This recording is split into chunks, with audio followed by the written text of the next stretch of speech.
quando abrem as inscrições para esses programas de calouros, tem centenas, às vezes até milhares de pessoas que vão, e todas acreditando que sabem cantar, e que sabem cantar bem. Algumas gastam muito dinheiro nas viagens, levam a família inteira.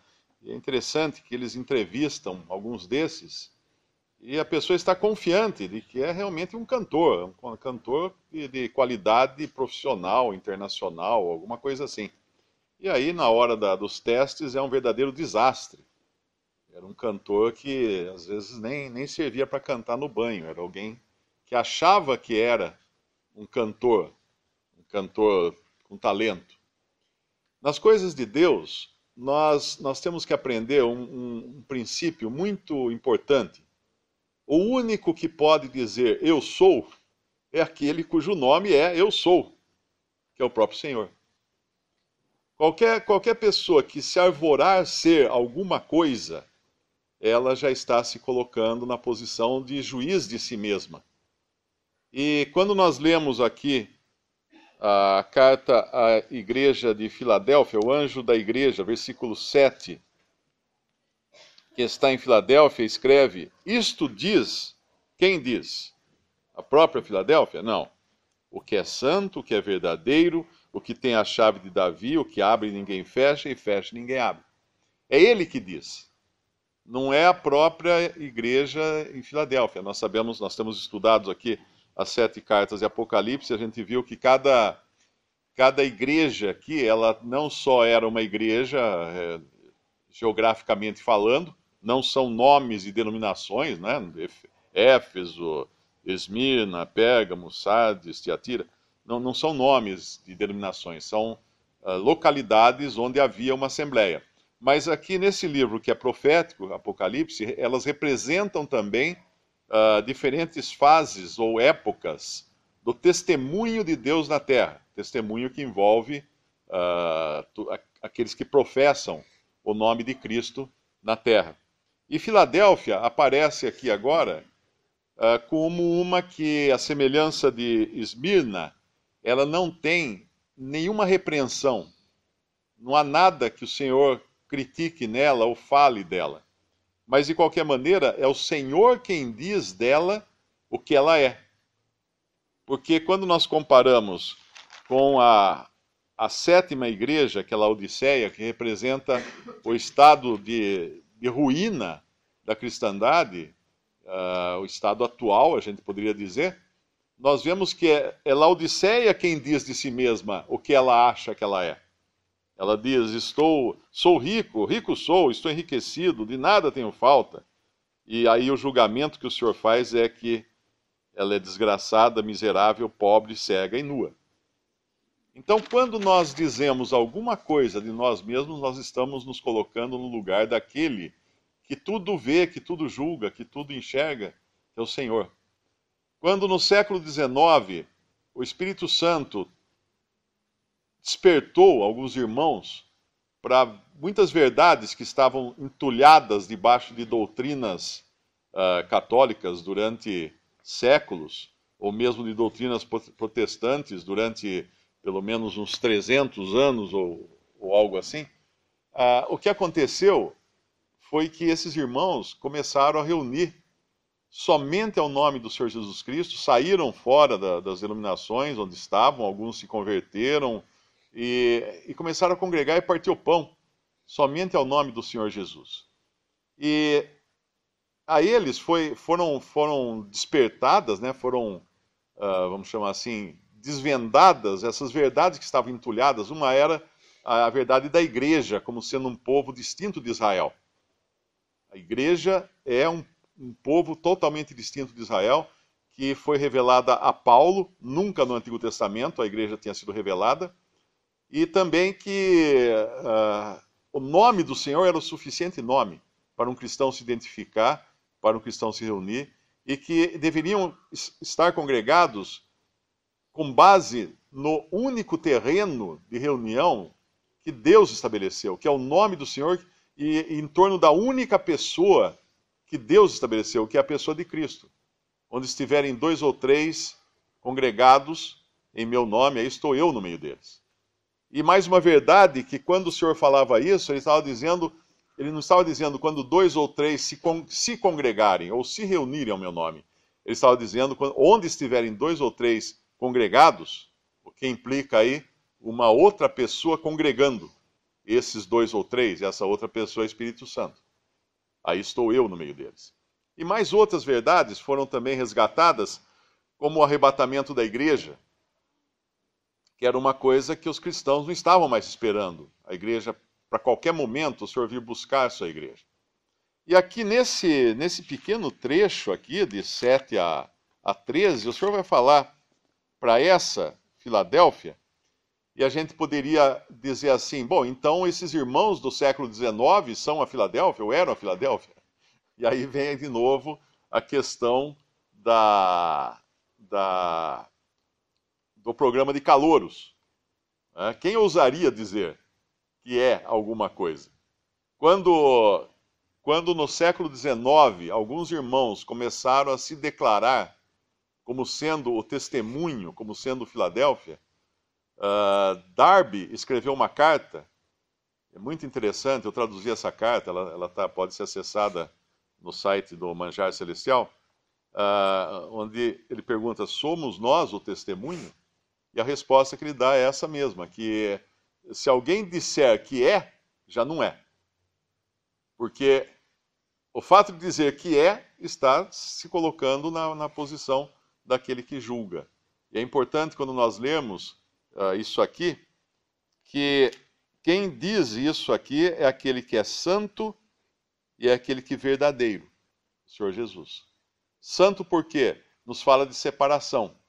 Verdadeiro porque nos fala de verdade, a verdade da palavra de Deus. Nós vamos ver que é uma das características de Filadélfia, é que ela guarda a palavra de Deus.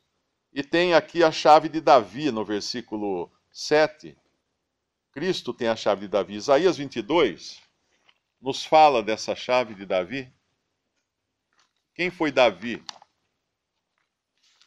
Davi, o rei de Israel, escolhido segundo o coração de Deus e não segundo as aparências. Saul era o rei escolhido segundo as aparências, aquele que agradava mais os homens, que era o mais alto, o mais forte. Esse foi escolhido pelos homens. Mas Davi foi o rei escolhido por Deus, ungido por Deus, não segundo as aparências, e ao mesmo tempo aquele que foi rechaçado, aquele em que ninguém acreditava. Aquele que depois de entronizado, precisou fugir, precisou ficar no exílio, escondido. E nós temos muito de Cristo aí, de figuras de Cristo na pessoa de Davi. E no capítulo 22 de Isaías, ele fala assim no versículo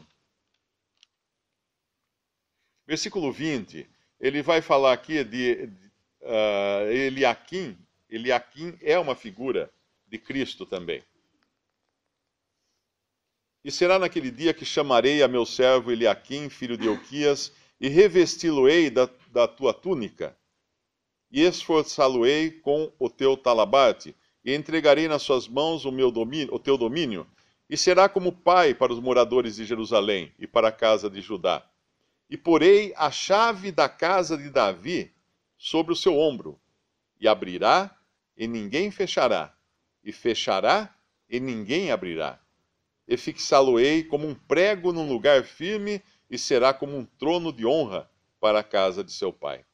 Essa chave de Davi, ele vai repetir aqui no nosso trecho, falando de Filadélfia, quando ele fala que é o que tem a chave de Davi, o que abre e ninguém fecha, e fecha e ninguém abre.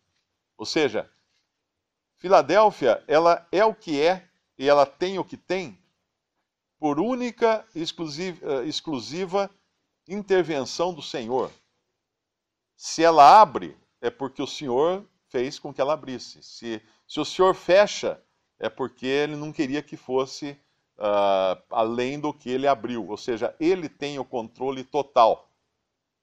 É dele que vem esse controle. Então é importante a gente ressaltar isso logo de início, para que não caiamos na vanglória, né, na ideia, eu sou testemunho, eu sou esse aqui que guarda a palavra, eu sou esse que não neguei o nome, né?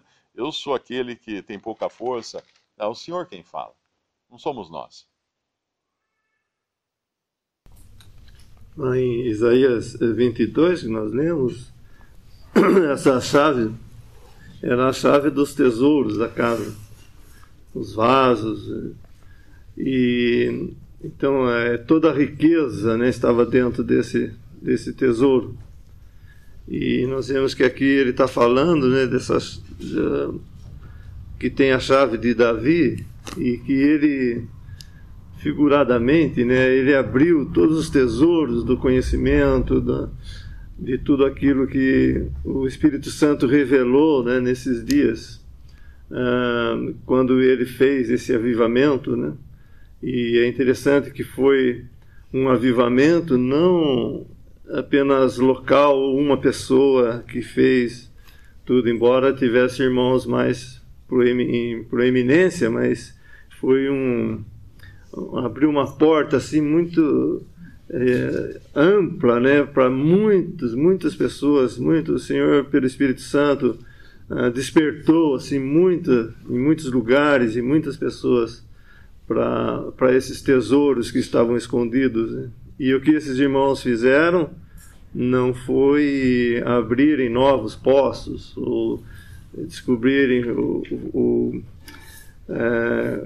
fazerem novos tesouros, conseguir alcançarem novos tesouros. Não, eles abriram aquilo que já existia. Eles desentulharam os poços, né, e abriram as chaves dessa porta, né, do tesouro, e pegaram o que já existia, já havia.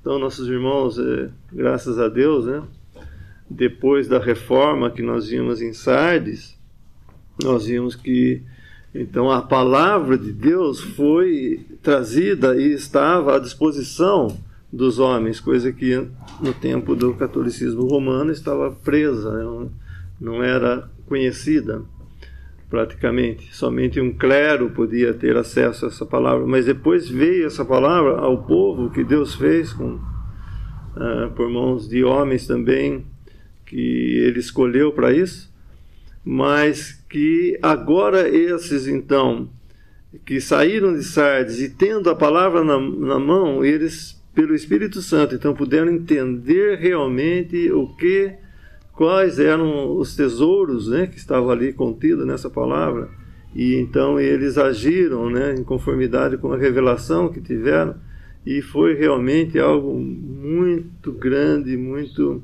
precioso aos olhos do Senhor. Aos olhos do mundo não teve toda essa aparência, né, que teve Sardes. Sardes, o protestantismo teve um lugar, inclusive foi a queda deles, né, por ter que recorrer ao Estado, recorrer aos homens para sua proteção.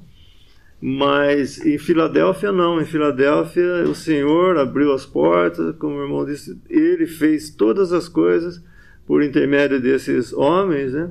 Mas não foi algo que o mundo ficou impressionado, embora tenha afetado muito, né, nos meios eclesiásticos, né? Mas a verdade é que eles tinham pouca força, mesmo assim não se recorreram a nenhum outro recurso senão o Senhor somente, e o Senhor então abriu essa porta e ninguém pode fechar. E no versículo 8 ele fala: eu sei as tuas obras, eis que diante de ti pus uma porta aberta e ninguém pode fechar. Tendo pouca força, guardaste a minha palavra e não negaste o meu nome. Ele pôs essa porta aberta. Isso nos fala de libertação. Eles estavam livres agora para fazer a vontade de Deus, simplesmente. E eles não estavam presos mais a nenhuma organização humana. Eles estavam livres e poderiam então sair e pregar o Evangelho, lembrar a morte do Senhor, todas as coisas que vieram, né, com essa revelação que Deus deu nesses dias, e desentulhando esses poços, né, que estavam entulhados, estavam entupidos.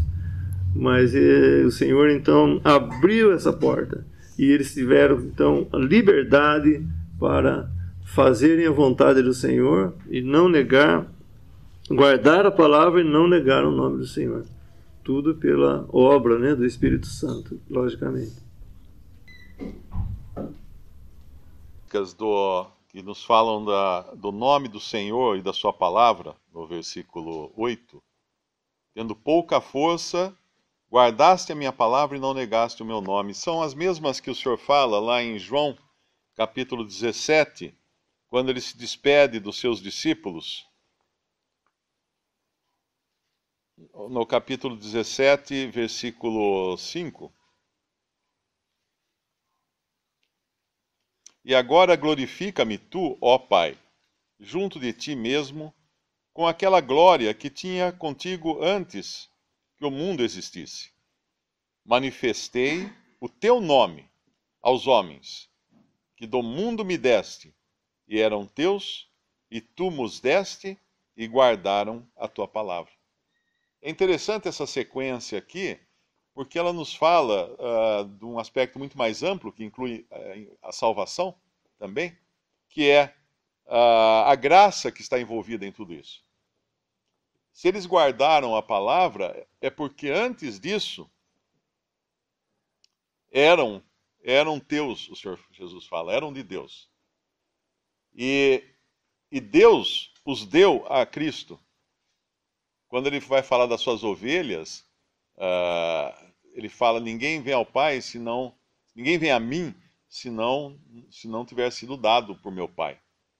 É o Pai que deu a Cristo e Cristo salvou, e aí então estão capacitados para guardar a palavra. Obviamente isso vale para todo aquele que crê no Senhor Jesus Cristo. Mas infelizmente a palavra de Deus nem sempre ela é devidamente apreciada. É interessante como nós estamos vivendo numa época hoje quando nunca antes a palavra de Deus foi tão rejeitada como agora. Qualquer versículo que você leia, alguém logo vai dizer: mas isso é para o tempo de Paulo, ou isso é para aquela época, ou isso é opinião pessoal de Pedro, ou alguma coisa assim. Ao ponto de alguns, grande parte dos cristãos, não considerarem a Bíblia como a palavra de Deus, mas apenas dizerem que a Bíblia contém a palavra de Deus. Ou seja, eventualmente aqui e ali ela tem algumas coisas que podem ser a palavra de Deus, e caberá ao homem, então, na sua inteligência, na sua capacidade intelectual, discernir o que é de Deus e o que não é dentro da Bíblia.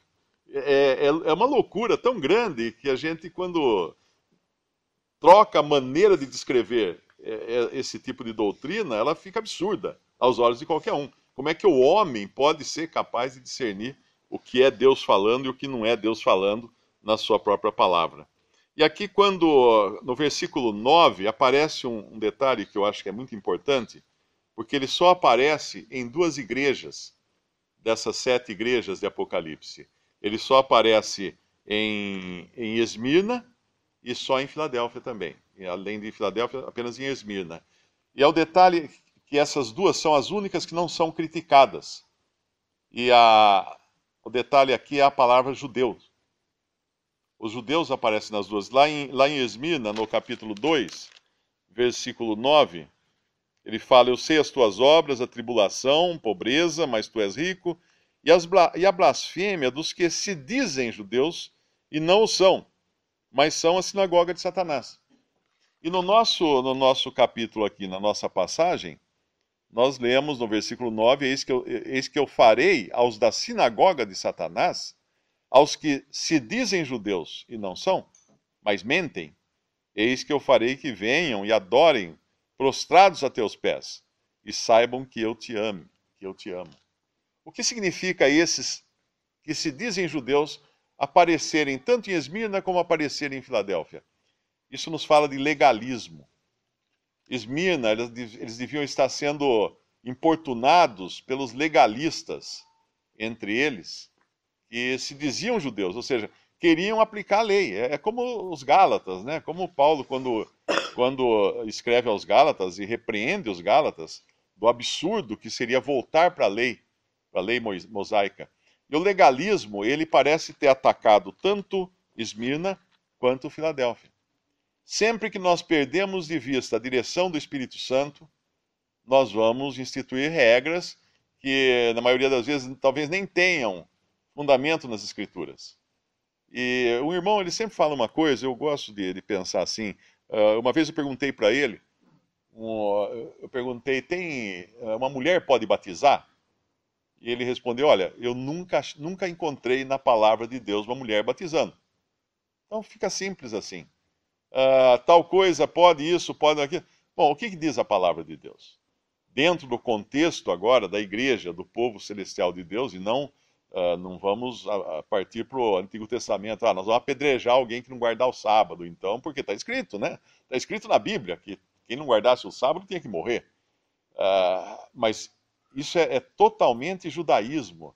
Por isso que é muito importante aquele que lê a palavra saber, lá em Paulo escreve a Timóteo, como obreiro que divide bem a palavra da verdade, se divide não sei se que maneja bem. Esse maneja, eu andei lendo alguns comentários de irmãos, esse maneja bem a palavra da verdade seria mais ou menos como um médico, um cirurgião, ou melhor dizendo, uma pessoa que faz autópsia, ela cortando com o bisturi o corpo da pessoa e separando os órgãos e dando uma aula do tipo, olha, isso aqui é estômago, ele serve para isso aqui é o intestino, ele serve para isso aqui é a vesícula biliar, serve para isso.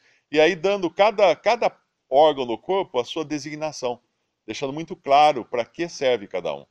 Esse seria o sentido dali. Quando nós lemos a palavra, entender para que serve cada coisa, para quem serve cada coisa, em que aplicação ela vai, e entender principalmente, essa maior divisão começa por entender o que é igreja e o que é Israel. O que a maioria da cristandade, infelizmente, não entende. Porque as religiões católicas e protestantes fundamentalistas, elas acham que a igreja nada mais é do que um Israel 2.0, que evoluiu e chegou a um estágio agora de igreja. Mas não é isso. A igreja não existia no Antigo Testamento, a igreja era um mistério que foi revelado a Paulo, e ela começou em Atos capítulo 2, no dia de Pentecostes. Quando nem mesmo os cristãos, que agora eram membros do corpo de Cristo, que eram igreja, nem mesmo eles sabiam o que tinha acontecido. Tanto é que eles continuaram indo ao templo de Jerusalém. Porque eles não sabiam o que tinha acontecido. Precisou Deus levantar Paulo para que trouxesse a revelação de que algo totalmente novo, porém muito mais antigo, por assim dizer, do que Israel, estava sendo trazido, estava sendo manifestado. Por que mais antigo? Porque Israel foi escolhido desde a fundação do mundo e a igreja foi escolhida antes da fundação do mundo. Então ali estava uma revelação totalmente nova, e se nós não entendermos essa principal grande divisão da Bíblia, da palavra de Deus, nós vamos perder de vista, obviamente, todas as outras divisões e vamos misturar os órgãos e achar que o pulmão é para mastigar comida, para digerir comida, e os rins é para pensar, para fazer o papel de cérebro e coisa desse tipo. Nós vamos misturar tudo ao ponto de chegar a muitas doutrinas absurdas que hoje existem dentro da cristandade. Como sempre acontece quando Deus obra, né, com o homem, lembrando de Êxodo, por exemplo, e Deus fez esta obra tirando-os do Egito e passando o Mar Vermelho, colocando-os no deserto. E ali no deserto fala de alguns, né, até muitos, que era o vulgo, e que não era do povo. E esses sem fé, eles acabaram influenciando aos demais e colocando por fim que eles deveriam voltar ao Egito. E então é o vulgo, né, que sempre, quando Deus obra, sai junto esse vulgo.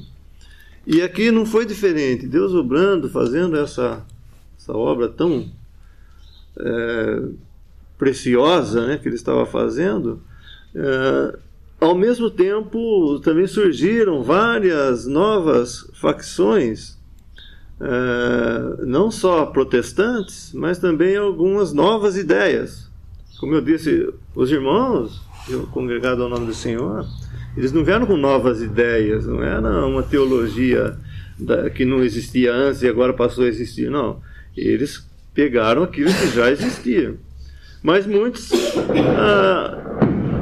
inventaram, por assim dizer, suas próprias teologias. E nesse tempo, então, saíram doutrinas, né, muito errôneas também, e sempre voltada para um desses dois lados.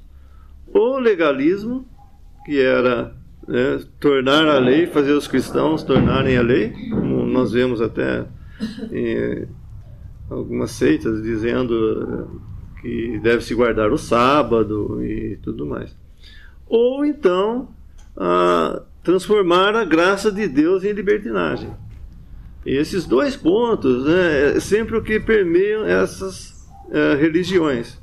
E aí então nós vemos que o Senhor fala deles aqui, né, ocultamente, no versículo 9: eis que eu farei que venham e adorem prostrado aos seus pés, saiba que eu te amo. Isso ele põe então bem ao lado, né, fora aqueles que estavam inventando essas novas doutrinas, novas ideias, e fortalecendo, né, aqueles que realmente tinham sido avivados, que eram, por assim dizer, verdadeiros nessa revelação que Deus estava trazendo, e fiéis à sua palavra. Então é interessante que sempre que há esse avivamento, surgem esse vulgo, né, esses vulgos, para realmente confundir, para tentar, é uma obra, né, do diabo no meio dos cristãos, para tentar desviar do principal objetivo, que é glorificar a Cristo, e porque o seu nome está aqui, né, e também a conduta que se deve ter na casa de Deus, como nós vemos em 1 Timóteo. Que esse testemunho, isso é importante, às vezes nós esquecemos disso, né? Mas esse testemunho é muito importante, porque é como se convém andar na casa de Deus, andar de uma forma, né, realmente baseada na graça de Deus e não na lei, mas também na responsabilidade como cristão de ser um testemunho de Deus na terra. Então essas duas coisas sempre são atacadas, né, e perigosas, e nós vemos que o Senhor está aqui fortalecendo-os, animando-os e dizendo que saibam que eu te amo. E eles iam passar por muitas provas, né, como passaram realmente, mas com esse estímulo do Senhor, que o Senhor os amava e que eles tinham pouca força, mas eles seriam guardados pelo Senhor.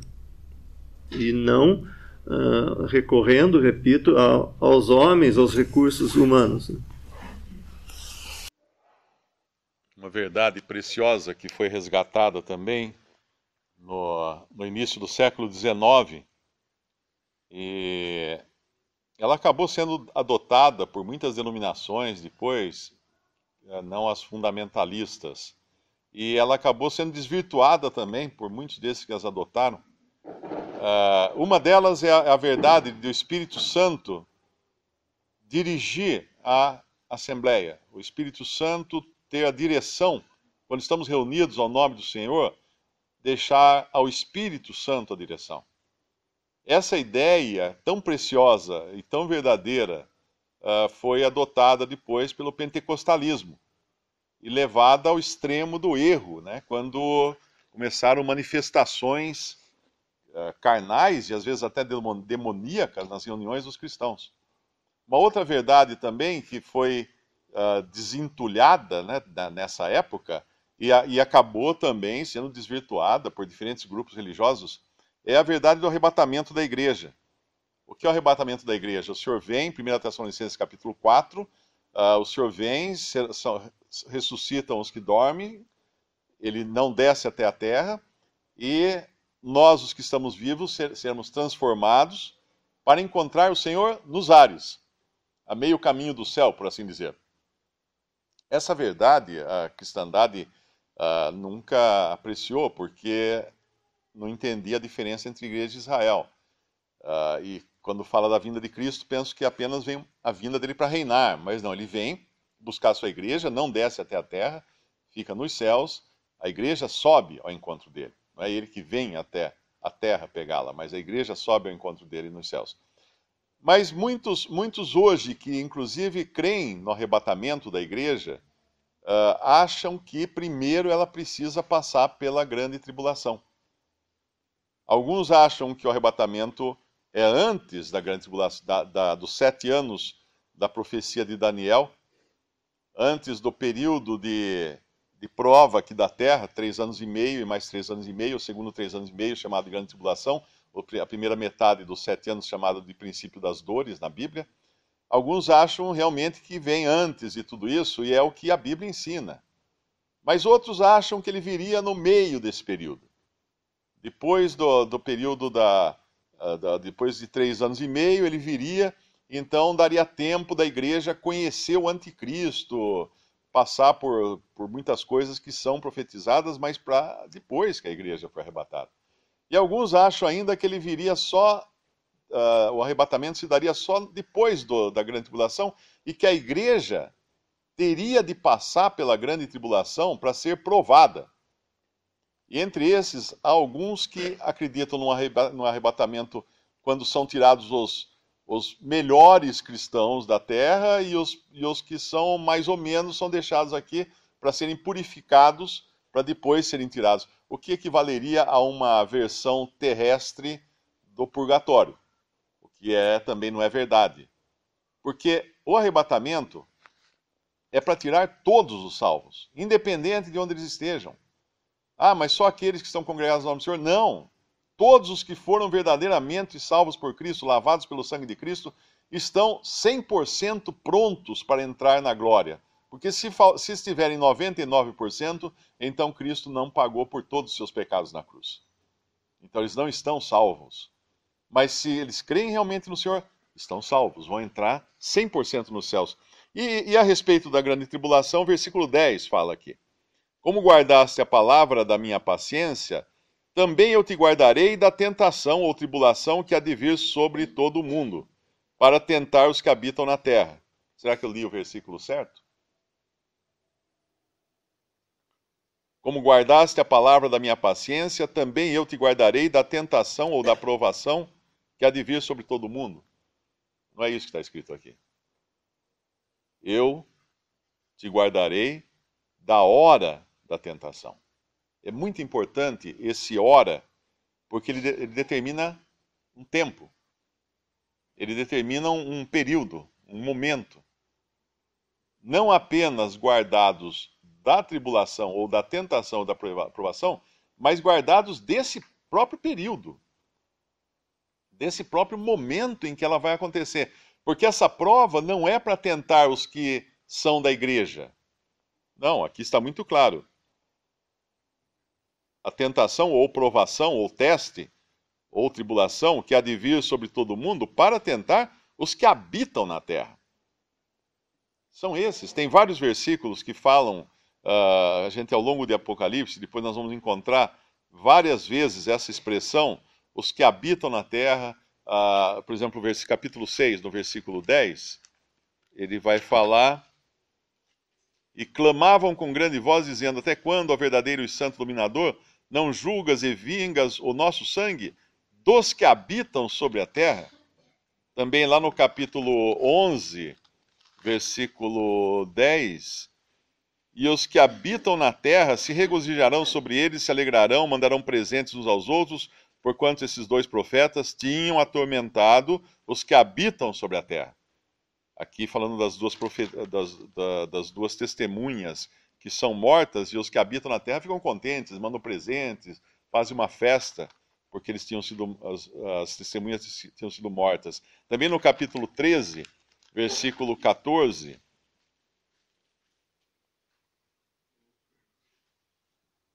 aqui falando da besta que subiu da terra, e engana os que habitam na terra, com sinais que lhe foi permitido que fizesse em presença da besta, e etc. Dizendo aos que habitam na terra. E mais também no capítulo 13, versículo 8, tem de novo. E adoraram-na todos os que habitam sobre a terra. Esses cujos nomes não estão escritos no livro da vida do Cordeiro, que foi morto desde a fundação do mundo. E lá também no capítulo 17, mais uma vez, vai aparecer no versículo 8. A besta que viste foi e já não é, e há de subir do abismo e irá à perdição, e os que habitam na terra, cujos nomes não estão escritos no livro da vida desde a fundação do mundo, se admirarão vendo a besta, que era e já não é, mas que virá. A igreja não habita sobre a terra. É interessante a gente pensar nisso. Porque lá em Filipenses 3, diz que a igreja tem a sua habitação, ou a sua cidadania celestial. A igreja, eu posso estar, por exemplo, passando pela Argentina, mas eu não habito na Argentina. Eu não sou argentino. Eu estou passando pela Argentina, mas não habito na Argentina. A igreja está passando pela terra, mas a igreja não habita na terra. Então a tribulação é um momento, é um tempo designado para os que habitam na terra. E a igreja, portanto, vale o versículo 11, a exortação no versículo 11, que ela é do céu. Eis que venho sem demora, guarda o que tens. O que quer dizer isso? Que não há nada para acontecer antes do arrebatamento. Hoje, essa semana, me mandaram um e-mail, agora que a Inglaterra saiu da Europa, como é que fica isso na profecia bíblica? Né? Não fica, porque nós não temos que nos preocupar com essas coisas. Porque o palco pode armar e desarmar, mas depois do arrebatamento da igreja é que a peça continua, que a peça inicia, que a apresentação, o espetáculo começa depois do arrebatamento da igreja. E enquanto isso, estamos aqui, aguardamos o Senhor, guardando a sua palavra, não negando o seu nome, entendendo essa pouca força, como o irmão ressaltou. Não é algo que o mundo vai bater palmas, vai dar tapinha nas costas, de jeito nenhum. E outra coisa também, que o irmão também já falou no versículo 11, guarda o que tens. O que significa guardar o que tens? Não ir além do que está escrito. Não inventar moda, não ir atrás de, como fala, acho que é em Timóteo, né? Sentindo comichão nos ouvidos.